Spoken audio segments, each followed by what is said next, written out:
मेरा हौसला भी आस है, मैं तो कान भाई साहब 6 महीने हो गए धुरंधर मूवी आई हुई है ना। हाँ कसम उस वक्त इतना गाने चले हैं, वो फूस फूस वाला शॉर्ट्स देखते तो उस टाइम फूल।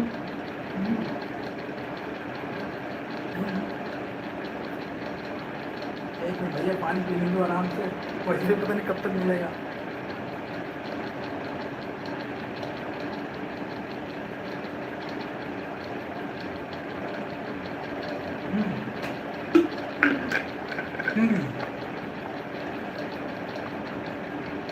तो भैया धुरंधर मूवी आई, धुरंधर मूवी गई, खूब सारे लोगों ने दबा के उसके जो गाने हैं अपने शॉर्ट्स में यूज़ किए, मुझे भी दबा के दिखाए उस बीच मेरे थोड़े से अलग तरह के समय में, है ना। बट आज तारीख है 25 जून 2026, है ना। ये नवंबर 25 2025 या फिर दिसंबर 25 2025 नहीं है, या फिर इवन जनवरी 25 2026 या फिर 25 फरवरी 2026 नहीं है, ये जून 25 2026, ठीक है। आज की तारीख ये है ना। इस बीच में यूएस ईरान एक बार एक दूसरे को तबाह करके की कोशिश करके देख चुके हैं, कर नहीं पाए क्योंकि सत्य जो है निराकार है, दोनों ही सत्य हैं, ठीक है ठीक है। हाँ मैं अपना ले लेता हूँ ये वाला पेन। तो 2 दिन देखो हम लोगों ने लाइव किया है दरमीच, है ना, जिसमें कि मोरलेस उन्होंने क्लाइमेट क्राइसिस की बात की है। कल जो मैंने लाइव किया था, है ना, उसमें कार इंडस्ट्री वगैरह के बारे में बात की थी, और थोड़ा सा ओवरऑल जो लाइव जितने भी हुए हैं, है ना, उसमें एक ये बात क्लियर रही है कि आपको दुनिया को समझना है तो इंटरनेशनल रिलेशंस को भी समझना होगा, और इवन क्लाइमेट चेंज को समझना है तो भी इंटरनेशनल रिलेशंस को तो समझना ही समझना है, ठीक है। और क्लाइमेट क्राइसिस के आगे फिर सकते हैं सो ठीक है ना। दुनिया को समझने के फेर में दुनिया का इतिहास समझना जरूरी है, इसमें भारत को चाइना को भारत चाइना जापान को समझना में जरूरी है, G7 नेशंस G20 नेशंस को समझना में जरूरी है। G7 नेशंस में आ जाएंगे हमारे जर्मनी, इटली एंड जापान, जो कि तीनों ही वर्ल्ड वार को हारे थे, है ना, और हमारे US के फ्रांस और प्लस लास्ट में कनाडा और जो है, ठीक है ठीक है। तो यूरोप का जो इतिहास है ना, वो मॉडर्न हिस्ट्री के बहुत केंद्र में है ना।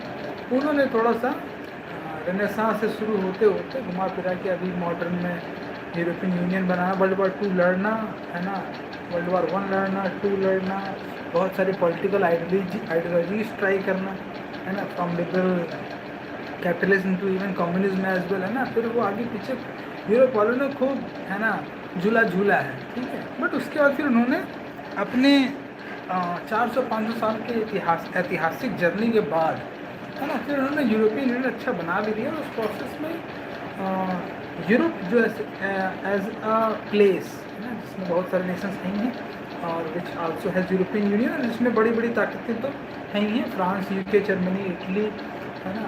और रिसेंटली यूक्रेन को तुम देख ही रहे हो, ठीक है। यूक्रेन को तो रसिया हरा नहीं पा रहा, पूरे यूरोप की तो बात छोड़ दो, है ना, 5 साल से लगे हुए हैं, कुछ खास गेन कर नहीं पाए हैं, ठीक है।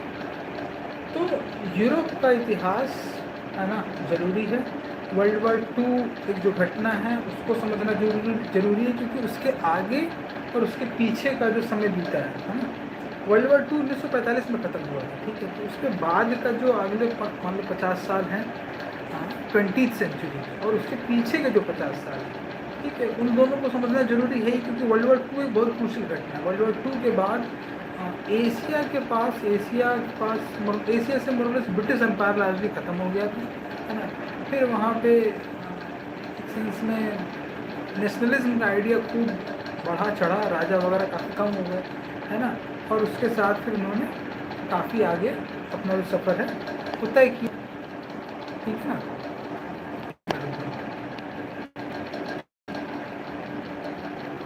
ठीक है, हेलो। तो वो सफ़र उन्होंने तय किया है, लेकिन अगर तुम्हें सच में ढंग से समझना है, 20th century is more or less all about nationalism, but nationalism का जो आइडिया भी है उसको ढंग से अगर समझना है तो तुम्हें थोड़ा 1 सदी और पीछे जाना पड़ेगा कम से कम। हालांकि वो तो फिर मामला 1453 तक चला जाएगा, और उसके पीछे फिर पूरा यूरोप का इतिहास, अगर उसमें भारत को और जोड़ लोगे तो फिर तो है ना 1100 के आसपास जब से बाहर से लोग आना शुरू हुए थे, है ना, मुगल साम्राज्य वगैरह की स्थापना है, so on, so on। तो उस तरीके से आप समझना पड़ेगा, ठीक है।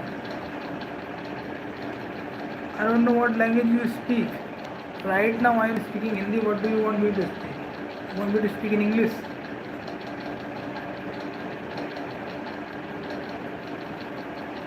I know two languages at least. Not Spanish, not German, not French, nothing like that.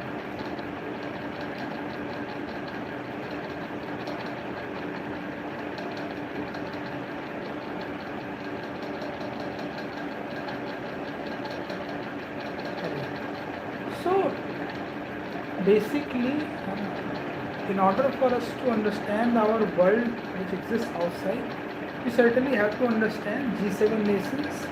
And in the G7 nations, first of all, you need to know the G7, which nations are in G7. So, as far as G7 is concerned, so Germany, Italy, and Japan, and US, UK, France, and Canada. Okay. Germany, Italy, as well as Japan, all these three nations more or less have moved on a similar trajectory in the 20th century. In the first half of them, they have Japan was not there. Germany as well as Italy, both the nations were ruined largely by the First World War, and then after that Second World War, they again got themselves into war and ruin and so on and so on. And after that, the recovery and reconstruction, and now they have been part of advanced economies, which ultimately coordinate themselves. During the Cold War period, they have coordinated themselves largely towards Soviet Union, Communist rule, and so on and so on. And after that, the collapse of the Soviet Union, still they have kept their G7 meetings. Okay, so that is one thing that has been taking place and has been shaping the world. And then they have also expanded to G20 to accommodate more of the rest of the world, so that the alignment between the rest of the world and their own strategies keeps taking place. Correct? Correct. Which country are you in? Okay. So this is what we have been discussing. Obviously, when you will try to understand the G7 nations, sooner or later, obviously, there is Italy, Germany, France, and UK. So Europe is certainly there. And I have already said that in order to understand the world history, you will need to understand the history of the Europe as well, for sure.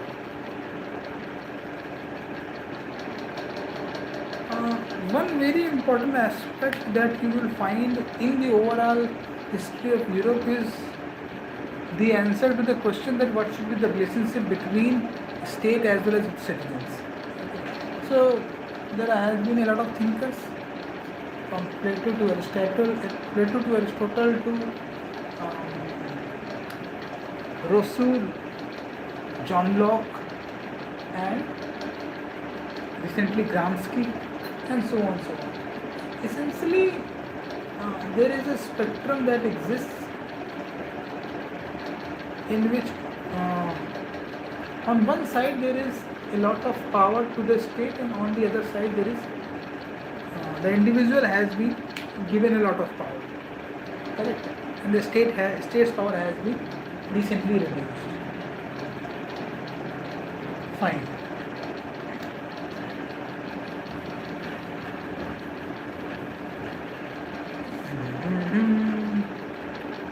And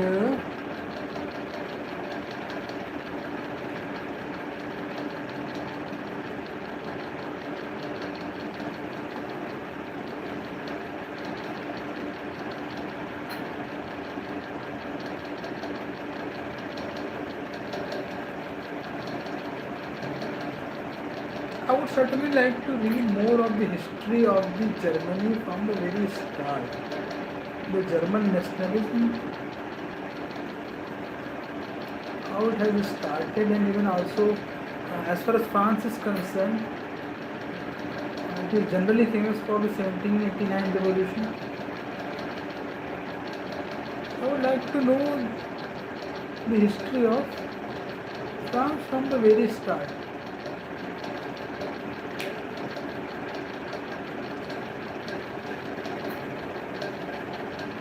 Are you interested in history?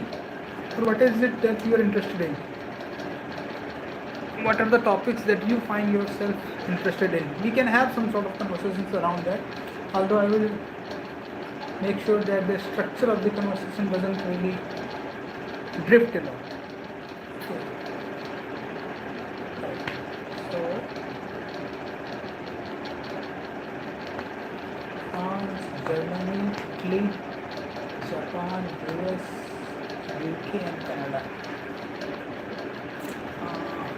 The history of Europe is also pretty much about Europeans have actually gone to the Asia, to Africa, even to Northern America, to the South America as well. So they have certainly expanded heavily, not just on the earth but also in the space as well. European Space Agency also exists.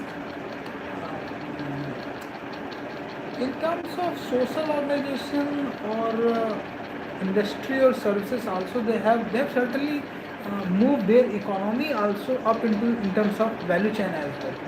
Much of the value of the European Union or European nations doesn't really come from the agriculture as well, and the larger reason behind that I feel is that they have largely figured out that what an ideal state should be.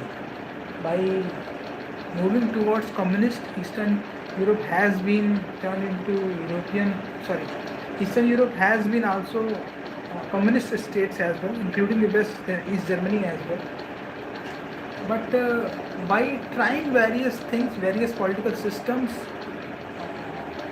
ultimately, even in terms of, if you see in terms of conflict, although it is true that the European nations have got themselves into a world war as well, but after that they have increased the trade and mobility and connection between the states so much, and the interdependence is now so much between the nations that the war, a full-scale war between the European nations is almost nullified now.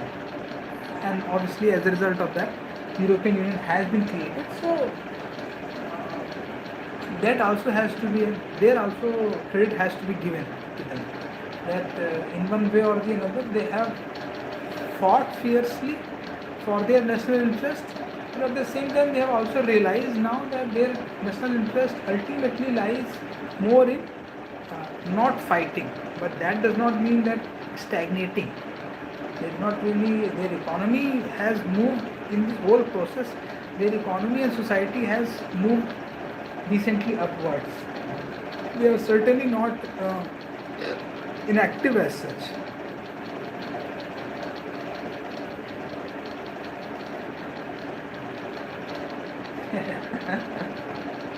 बोलना ये चाहते हैं कि अगर दुनिया को समझना है तो यूरोप का जो इतिहास है उसको आपको समझना चाहिए, उन्हें समझना पड़ेगा ही पड़ेगा। और यूरोप के इतिहास को अगर देखोगे तो उसकी जो पूरी जर्नी रही है ना, it has move towards creation of the European union. तो अगर खुद को समझना है, दुनिया को समझना होगा, दुनिया को समझना है तो यूरोप को समझना पड़ेगा, यूरोप को समझना है तो यूरोपियन यूनियन की यात्रा यूरोप ने कैसे है ना कवर की, from world war 1 to world war 2 to European Union. और ये सब तो मामला हुआ है तुम्हारे 20th सेंचुरी में, है ना। 19th सेंचुरी 18th सेंचुरी में क्या हो रहा था वहाँ पे, 1688 1653 1789, है ना, एंड सो ऑन उसको भी तुम्हें समझना चाहिए। ये मैं बोलना चाहता हूँ। मेरा नाम है विवेक, माई नेम इज़ विवेक। और मेरी कोशिश ये जो इस तरह के मैं लाइव सेशंस करता हूँ इधर बीच, क्योंकि मैं ऑब्वियसली विल कंटिन्यू, ये है कि दो दिशाओं में, and I try to have conversations on the topics which fall on two directions. One is inside, other is outside. Outside there is Europe and European Union, Germany and Italy and Japan, US, UK, Africa, China, Indonesia, G20, India, Afghanistan, South Asia, Southeast Asia, and so on. Inside there is anger, violence, hate, desire, thought, thinking, consciousness, ambition, God, greed, division, conflict, and so on. Essentially, my way of having conversations or even teaching is to have the balance between inside as well as the outside. Is it basically the aim is to understand ourselves, and in that process one will have to also understand what lies outside us as well. If we really truly want to understand what lies inside us, we also need to understand what lies outside us, because both of them are actually the same process. Whatever is inside gets outside, whatever is outside will again come back inside, and so on and so on. And without understanding ourselves, we cannot live very good lives. That is the core basis or the core principle of with which I converse or teach or live. Okay, so let's move. So Europe के इतिहास को समझना है अगर, ठीक है, तो world war one, world war two और यूरोपियन यूनियन का गठन, इसको समझना ही पड़ेगा. और अगर 2021 मतलब if you talk about 21st century, then you will also study about Brexit and Russia Ukraine war, right, and even the NATO budget side. So technologically, obviously, Europe is decently advanced. Europe has a decent space agency. Europe has a decent tech sector. Although America is far ahead in terms of, whether it be in terms of artificial intelligence or whether it be in terms of tech leadership or great tech companies, whether it be Meta, Alphabet, Amazon, or any other thing. US certainly has a lot of that. But in terms of economy, Europe still holds a lot of value, consumes a lot, creates a lot, and even in terms of defense budget, Europe does spends decently on the defense as well, and also in terms of territory and impact. If you can see, Russia can never really truly become a global power, or even for that matter China, if both of them truly fail to dominate European Union as such. Without that, they can never truly really dominate Asia or anything for that matter. Before all this will happen, climate crisis will knock on your door. That is also a thing that we need to take into account. Correct? So there is a term called Eurasia and Indo-Pacific.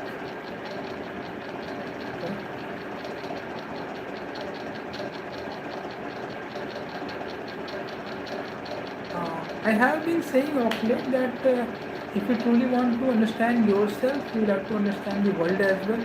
If you truly want to understand the world, you will have to understand Europe, and for that matter, you will have to understand the journey that Europe has taken in the last 400-500 years, in which in the last 100 years or so, World War I, World War II, and the creation of the European Union, and recently the Brexit. These four events are certainly the things that you need to take into account. Correct? World War I, World War II, European Union's creation, as well as Brexit. In all of that, England is present, and obviously England is present also in the United Nations Security Council as well. So in terms of ensuring global security, 5 nations are there, P5, permanent 5 nations: France, UK, US, France, UK, US, China, and Russia. Right? That tells you a lot about how our external world is operating. Essentially, these are the 5 nations, or for that matter, these are the great powers. You can also include Japan in them, because Japan is actually in the G7. So P5, G7 and G20. These are the nations which are more or less shaping the external world. And if you truly want to understand the external world, more or less you will have to understand the histories of these nations, and so on, which ultimately will make you understand the history of last century and so on. Correct?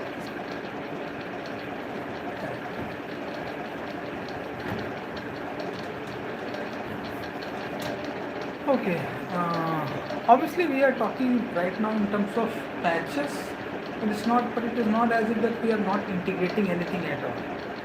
We have certainly integrated our understanding in terms of the fact that if you want to understand ourselves, we need to understand the external world, and in that process, we need to understand Europe as well as the history of the Europe, or for that matter, the world, including Asia as well as the US, in terms of the 20th century, okay, last 100 years or so, and then after that, even 25 years of this 21st century as well.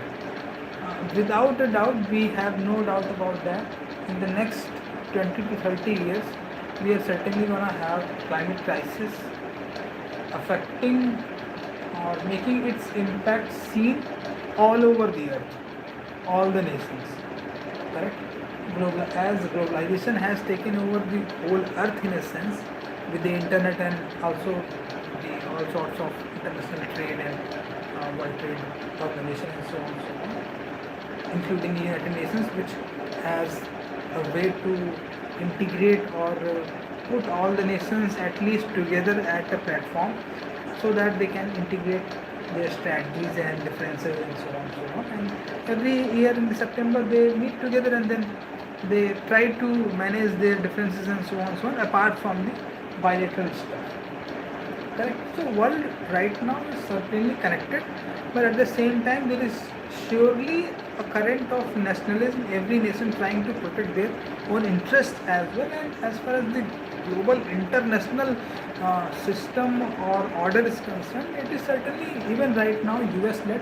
China is trying to create an alternative order, but even if it creates, whether 30 years down the road we are living in a US led system or China led system, climate crisis is certainly upon us, on all the nations, and preparation for that is certainly not good. Not just that, in terms of population, no national government is actually actively pursuing a strategy of population decline. 8 billion is already too much for the earth, or for that matter, for the consumption to take place, and so on. Correct. Climate crisis will continue taking place if we continue in that position. So ultimately, population will collapse for sure, no doubt about that. Some will die in war, some will die because of inflation, and some will never really be born, and so on and so on. Correct? So that's the case. Correct. Apart from that, if we try to really go quite deep in our understanding of our history in Indian context, or even for that matter world context, then various early civilizations like Stone Age is important, Iron Age is important, depending upon the kind of tools that humans were making, early humans were using, and so on, so on. There was not that much population as well. Animals were decently there, animals and mountains and rivers, and they were not really threatened by any of them, and so on, so on. Agriculture was still there, and manufacturing and industry and science and tech is something which is a very recent phenomenon. Scientific revolution, and after that, just 30 years before, information revolution. These are very recent phenomena.